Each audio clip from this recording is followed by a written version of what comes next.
Day. I'm Stacy, the Teacher Marketing Manager at ClassTag, and I'm joined by a couple of amazing educators who are going to introduce themselves. Hi, I'm Melissa. I'm a 7th grade English and journalism teacher.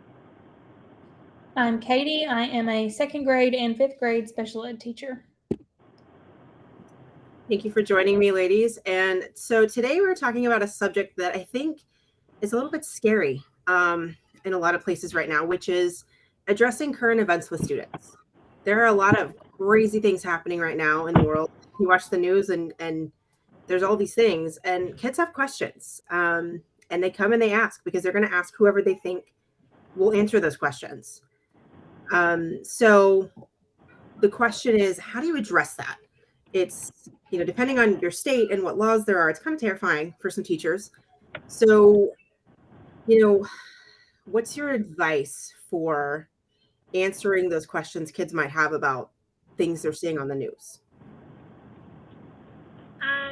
For where I teach, because it is a state where some of those are very political hot button issues, if a student does ask me about it, I have no problem telling them that, hey, we can discuss this later, and I have time to ask my administration, hey, a student would like to know about this.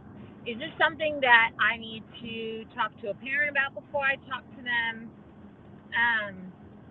But for the most part, it's really kind of up to where you understand a comfort level is. And then as a journalism teacher, I have to teach my kids that sometimes they're going to have uncomfortable conversations. So I have to take it a little bit at a time depending on which class I'm teaching and what the issue is. I would completely agree with all of that. Coming from the middle school, kids love to find those issues that are controversial or, hot button issues. And they like to, pick at each other if they don't agree. So I think it's important to build your climate of your classroom and your relationships with your students so that you can kind of fill that out maybe before it happens, and you can kind of anticipate what they're going to say. And then they feel comfortable coming to you, and everybody, regardless of agreeing or disagreeing, will feel comfortable in the classroom together. And I think something that's important to realize is, depending on the student age you have, kids already have some strong opinions about things. And it might be, because that's what they hear at home, or it might be that's just their feeling on things. So one of the ones that I had to address this year was the Capitol riot. It happened. My kids come to class the next day, and I have 8th grade at the time. And they had questions and they had feelings. And so I teach a college and career prep class. So we took the class to talk about it. And I mean, I think I really didn't talk much. I just facilitated the conversation and let them talk to themselves. Because I wanted them to get it out and, share their feelings. And one of the things we were trying to do was understand that, everyone has an opinion, and that's okay if yours doesn't match theirs, but just talking about it. And I think they just want to be heard. There's a lot of times when adults you're not grown yet, you don't know what you're talking about. Just listen to them. Let them get it out. Let them speak their opinion. And, it's teaching them something important, I feel like. Teaching them to advocate for themselves and for their views. And that's a good skill to learn. What are some questions that you've had to address in your class, or questions that kids have come to school and asked you?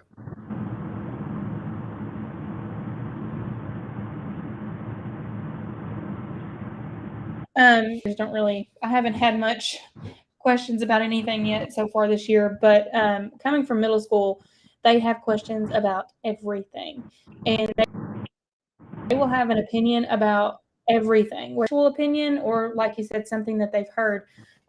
So they come to school if they see something on the news that their parents or grandparents are watching. They will ask about it, or something going on, especially on social media, on TikTok. A lot of times you get those political posts. They will always come ask about it. We had some issues at my last school, kind of racially motivated type issues. So they would come in the classroom and be upset maybe about what had happened. You just kind of, like you said, you have to let them speak and feel like they're getting their opinion and their feelings out. I definitely agree. You do have to kind of let them get their feelings out, but like we said, some of these are really hot button issues, and sometimes you have to let them know when and where there's a time that they can Mhm. talk about those questions and want Yes. to get that information. It depending on what it is, especially if it's political or racial, being in the state that I'm in, those are real triggers for some kids, and some kids do not respond well if other people question what they're used to hearing, whether it's religious or political or um, even relationships. And so you have to let them know, hey, if you want to talk about it, I'm here. But sometimes you definitely have to let them know that, hey, this is not the time to ask me that. If you would like to talk to me later, you can. But absolutely right. They have questions about everything and anything, and it just, the questions I don't think ever end. I think it just adds to more questions, so you have to make sure they have that safe space to say, hey, you can talk to me, but not now. And I think that's a really great point. Is this is a good opportunity to teach kids, you know, when and where you should ask questions, because we want them to be able to ask those questions, but they need to feel comfortable doing that, and they need to realize that sometimes there's a question that you don't ask in front of everybody. So it is a good learning experience for them, I think, and for us to see the things that they're really wondering about. And it's kind of interesting to ask them too, like, where did you see this? Where did you hear about this? To see like what sources are they getting things from. TikTok, I know, it's a big one. They get a lot of things off TikTok, and knowing that helps you kind of browse TikTok and see what's out there. What are they going to be asking me about tomorrow? Because most kids are not getting it from the news. There are some, but I think a lot of them are getting them from social media and other places that may not actually have accurate information. So there are kids coming asking questions with information that's not correct. Um, so that's another good learning opportunity of teaching them, how to source their data and make sure that they're getting correct information. Um, Now, you talked about some of these things causing a debate because they're hot button issues. Everybody has an opinion. They're very different opinions. Let's talk a little bit more about creating that safe space. Like, what are your ground rules, or do you have ground rules for when you have these conversations and there's going to be very different opinions? How do you set that up to where it doesn't get, escalated? For me, it depends on what the topic is and when it's happening. If they just come into class and they're asking questions out of the blue, and it's not something that I feel I have to be concerned about where the topic could go, I'll be like, okay, if we want to discuss this, I'm going to put it on a timer, and we have 5 minutes to discuss it, and then we're done for right now. And then I'm concerned, I have pretty straightforward ground rules for my classroom in general. Like, we do not judge. You can express that you don't agree, but we don't judge, and we don't say anything that could get someone upset or their feelings hurt. And I go over it with them at the beginning of every year and every time we have a long break to remind you of the ground rules.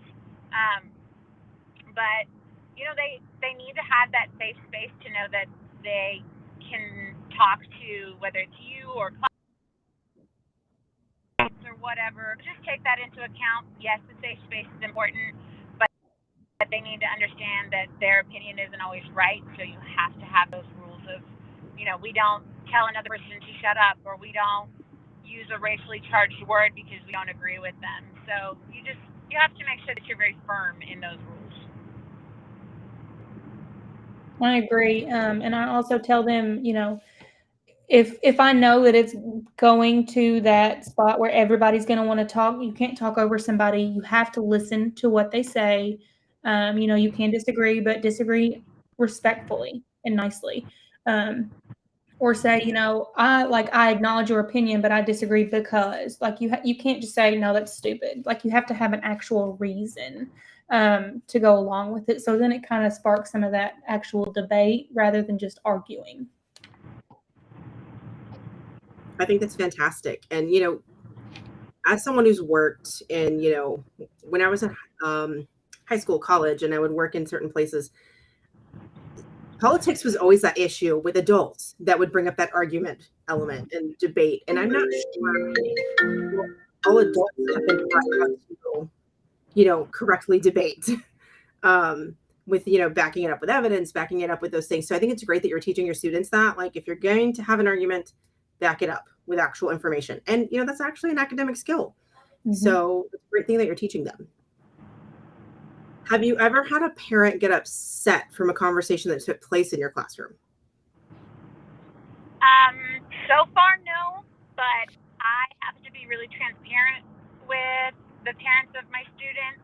Like, if we do end up having a conversation, I do use class tag, and I have no problem sending out a message saying, "Hey guys, we had a discussion about some hot button issues. A student brought it up, and they wanted to discuss it.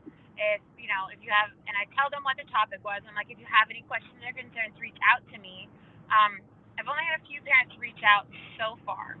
But the other thing is that because I'm an English teacher, we have a whole unit of argumentative, and I preview the topics with parents. I'm like, these are the topics I'm going to use because they're current events or they're something that the kids can relate to.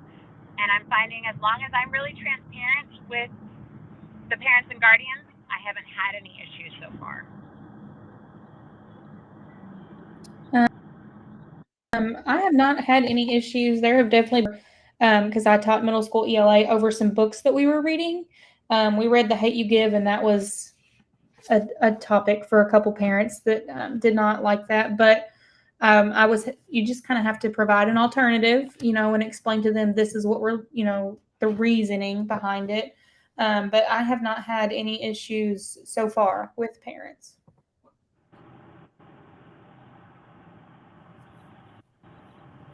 Okay, so we've got one more joining us. Jasmine, I'll let you introduce yourself in just a second. And what we're talking about is, having those tough conversations with kids in a classroom. And so you teach kindergarten. What kind of questions do your kindergartners ask? Hi, Jasmine, and I teach kindergarten. I think the one that was kind of tough, it was a statement. It wasn't a question. So I had a young kinder come up to me and say, "Oh, Miss Panay," because they go by my maiden name. So-and-so said that, a girl and a girl can't get married, nor a boy or a boy can get married. Yeah, that's that is I said, okay, should we have this conversation? Are we supposed to talk about marriage at this age? And they're like, no. I'm like, okay, so why are we having this conversation? Because we're just talking about it, and kids say the darndest things, right? So they're like, but is it true? And I said, how about this? When you get home tonight, ask mommy and daddy, and then get your answers from them, and then tomorrow let me know what they told you. It's not that I cannot talk about those subjects. It's just I cannot talk about it right then and there without informing my parents that, hey, I'm going to talk about this, because they're little. They are so innocent that, I just don't want to say, well, technically, yeah, they can. Yeah, technically they should. Anybody can love whoever they want, whenever they want, and be whoever they want, because that's my belief. But today's day, how everything is happening right now, that educators are being targeted for all these kind of things. So just to be on the safe side, I always address it towards first ask mommy and daddy, and then, because then it gives me time for me to have the conversation with the parent. I think that's a great way to go about it, honestly, because that way they're asking the parent, which really, I would want my child to ask me those questions. I really would. I'm not saying that another adult can't answer them, but I mean, that is my job as a parent, to answer those questions, right?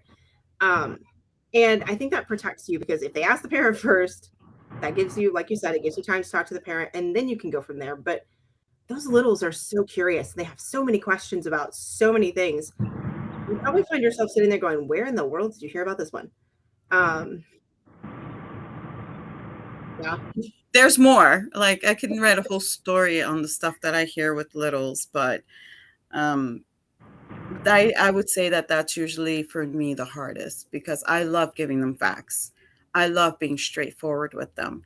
But now, because of everything that's happening, now have to be very careful on what I say and how I say it. And I think that's something that we need to address. 2 years ago, there wasn't a subject I was really afraid to address. Last year, there was. There were a few that I didn't want to go near because at the end of the day, with all of these new things happening, I could lose my job for that. One comment in a classroom could cost me my livelihood. And that's not okay, really. As a teacher, you want to be able to answer those questions, but you have to balance like, can I answer this question without losing my job? Have you found yourself in a place where you have to sit there and go, should I? Should I not? And Yes, I have. More so now. And it's just not kinders. Believe it or not, I've even have had pre-K students give me some tough questions that I'm just like, where are you finding out this stuff? Who's teaching you this? What show is it coming on? Because that's another thing we don't think about is cartoons. Cartoons and YouTube. I hate to have to censor my son, but I have to start censoring because he's 4 years old. And on TikTok the other day, I watched this whole thing of what is it called? The Badger Kid, something. And I showed a picture of my son. We were going through his dad's phone, and he saw a picture of me pregnant and his 4D picture in the background. And he goes, "Oh, that's baby Grayson." Yeah. And Grayson goes, "So, Mom, I came out of your butt?" Oh. So good luck to the teacher that's going to have him in pre-K for next year. But I have had, when I was pregnant with Grayson teaching pre-K at the time, I've had kids ask questions of, "Miss Benet, you have a baby in your belly?" "Yes." So one girl's like, "Oh, so you ate the magic seed, huh?" And the other one's like, "No, just God put a finger on her belly." So you get an idea on how they're being taught about the birds and the bees. But even then, as a pre-K 4-year-old teaching pre-K, I've had them ask, "Well, where does babies come from?" And that's another thing I say. I think you should go to mommy and daddy and ask mommy and daddy. I will not touch that subject because they shouldn't be. That's not my job, and they're too young for that. definitely. And we had a really good comment made, with the littles. Sometimes the way that they ask a question and the way it hits in our brain is two entirely different things. So what they might mean is not what we might be thinking. So you got to kind of clarify sometimes. And I mean, as adults, we don't always ask questions the correct way that we mean them either. It just happens that way. So sometimes you got to clarify a little bit before you answer those questions. Um, so what advice would you give to a new teacher that might be starting in the classroom this year, that might have to face those hard questions this year? Um, for me, my advice is err on the side of caution. If you have to even think, is this something that might get me in trouble or might get someone upset? Don't do it. Just say, hey, I appreciate that you feel comfortable asking me that, but this is a conversation we'll have to table until later and get some clarification before you talk to them about it because things can be taken the wrong way too easy, and people can be offended way too easy. And it's really not worth you getting written up or, God forbid, losing your job or a parent mad at you So just err on the side of caution. Be transparent with your kids and say, hey, I'd love to answer that, but I got to do some research, or however you want to excuse yourself from the conversation. I second that. Did I make that mistake? Oh, yes. As a new teacher, I made so many mistakes.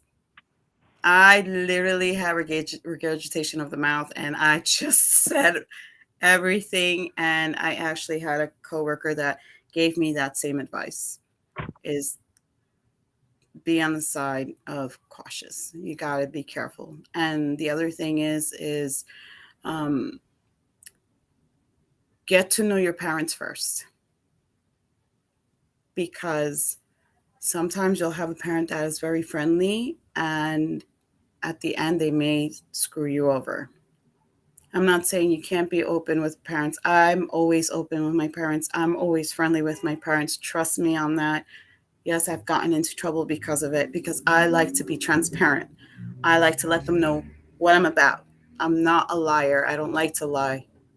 Or should I say, tell little, twisted, real, um, twisted truths. But just get to know your parents. You'll know who you can talk to and who you can't talk to.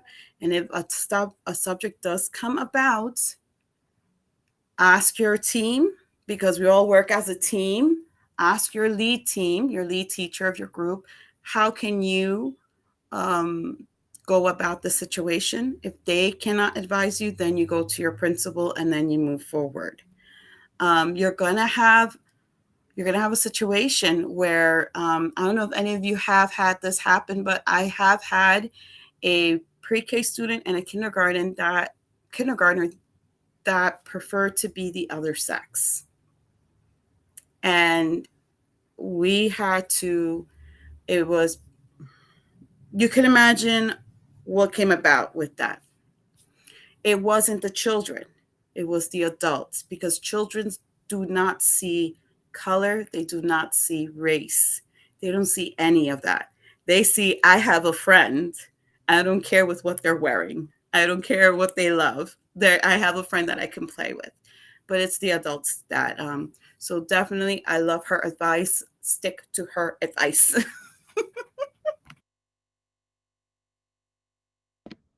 I agree with both of you. I would also say, build relationships with your parents, build relationships with your students.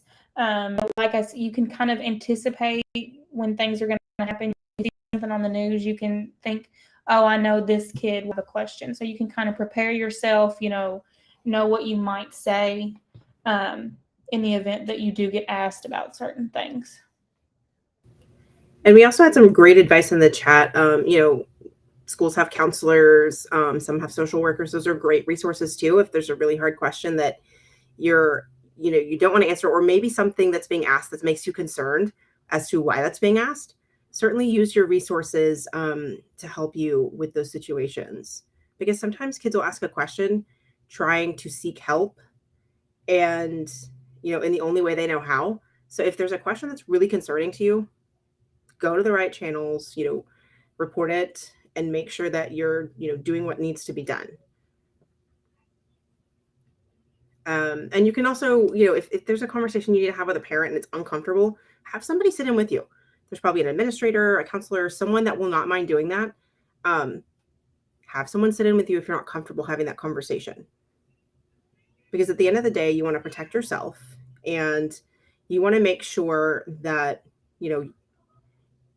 the issue is being covered. But if you really don't know how, because sometimes if it's a really, I'm trying to think of the right word. It's not stressful, but if there's a really touchy subject that you're afraid to address, somebody in that building can do it. Like they've done it before, or they're, not as afraid of it as you are. So reach out for help. Don't think you have to do that by yourself. We have Jennifer that said, stick to the facts. You don't want to put your emotions or opinions into a situation to make things escalate further. I agree with you, Jennifer, with that wonderful comment.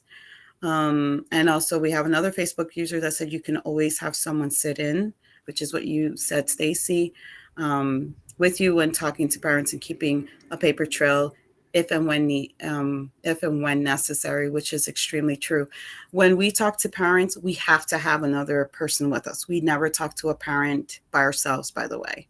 The paper trail, that's one thing that is important. And man, with class tag, we can also do that in class tag. That's the one feature I love, is that after we talk to a parent, we can click that little icon and say, on this day, so I spoke to so-and-so.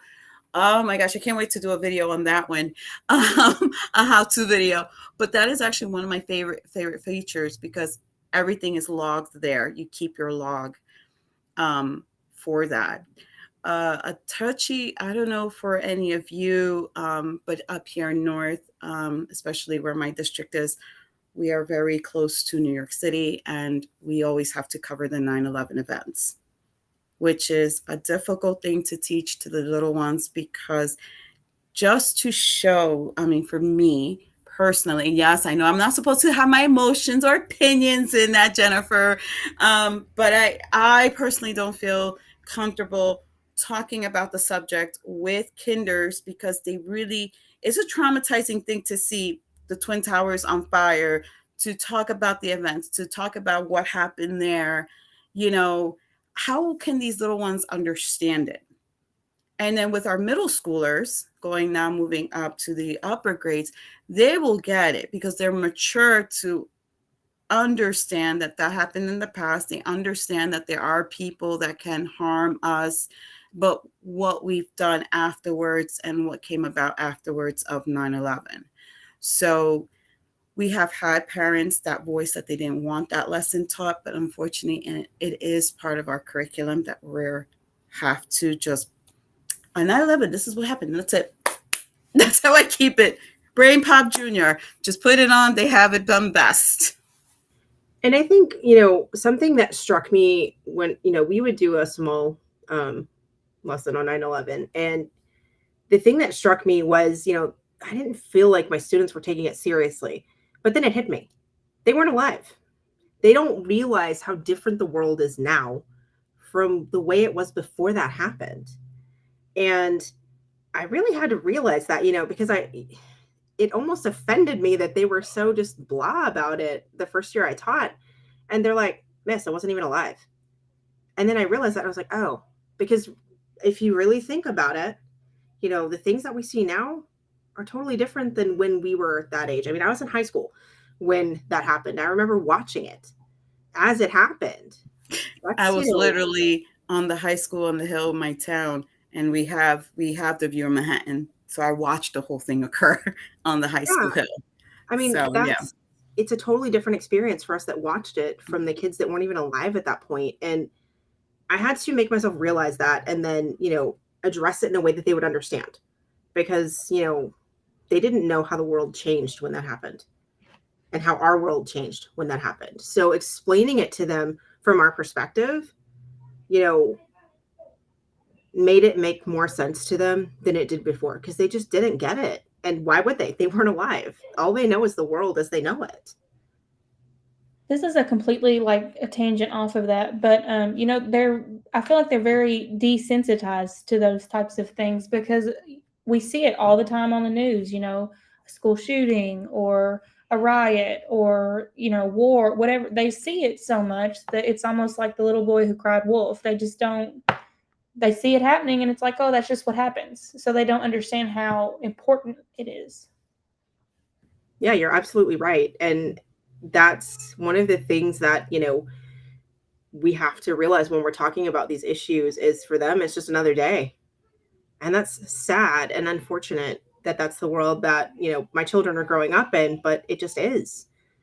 And so, once I got over that and realized, the difference, I didn't get offended by it anymore. It just, the first year kind of struck me because I didn't realize how old these kids were really. And, that's the world they know. It's a totally different perspective from ours. Anything else you would like to add, ladies?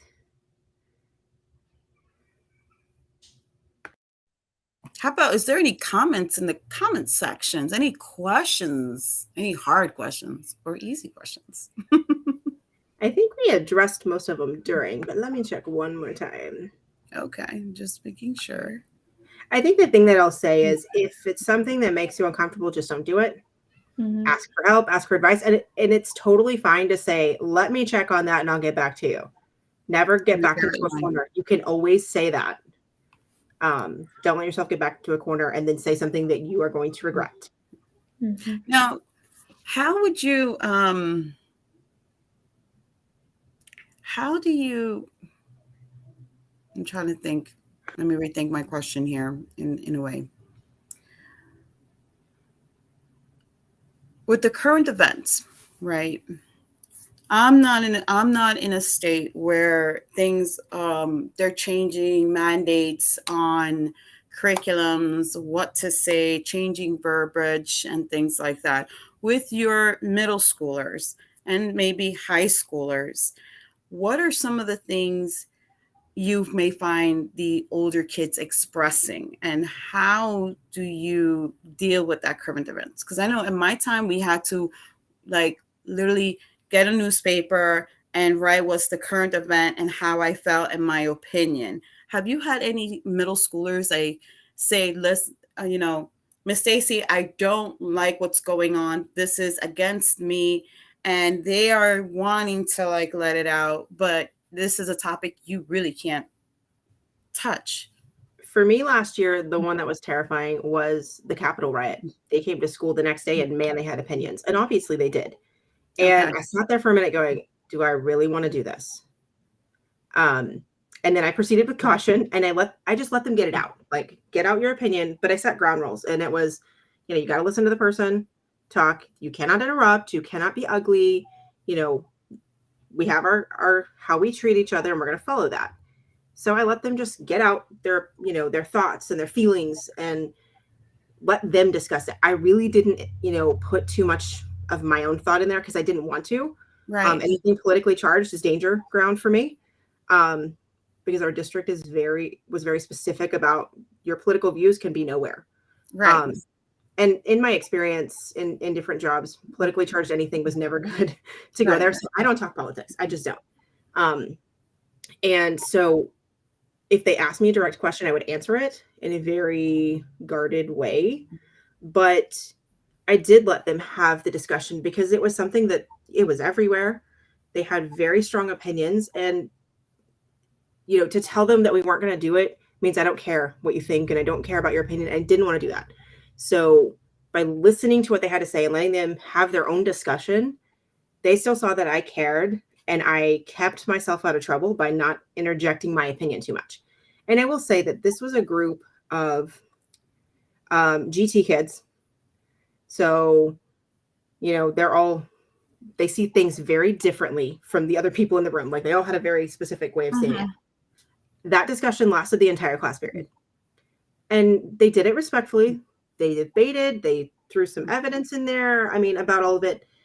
And it worked. But that was the one that I was sitting there going, oh Lord, do I really want to address this? But I love that you gave, but one thing I love what you did there, and new teachers, this is, as you listen to her story, what I love is that you gave them the environment to say, I care about your opinion. I care about your thought. I can't give in mine, but let's set the setting. And you felt like you couldn't teach your lesson, but you did teach them a lesson. You taught them how to voice in a proper way and not being, I'm sorry, as what we see adults around us, they can't even do that, but you gave them that. And that is something we need to do more, is hold those kind of debates in a healthy way so that they know how to debate. And they gave evidence, girl. They were like, let me pull this out. I love when I see students interacting like that, because to me it's showing me, man, you are doing your research. All right. Something stuck somewhere. Yeah, definitely. And, we had debates like that a lot in that class because they were a very intellectual class. They had a lot of thoughts. They had a lot of opinions. And it was good to let them express it and see how you bounce that off people, how you work through your thought process in a healthy way, because that's something that we need them to do and we want them to do, so they don't end up, you see all these examples on social media of how not to do it. Right. And we don't want that. We don't want them to think that that's the normal and that's the good way to do that and the healthy way to do that. But we have talked for 5 extra minutes, so we probably got to wrap this up. No, you're good. I think this is an important topic. If you still have questions, throw them in the chat. We will be answering those questions. And like I said, if you have a situation that comes up, proceed with caution. Ask the neighbor for help if you don't know how to address it. And always remember that you have that out of, let me check and I'll get back to you. Or like Jasmine said, ask mommy and daddy and then tell me what they said. Both of those are great ways to stop the conversation, but still let them know that you care. You just don't know how to answer it in that moment. And that gives you time to figure that out, talk to the parent, whatever you need to do. Thank you so much for joining us, and we will see you next week.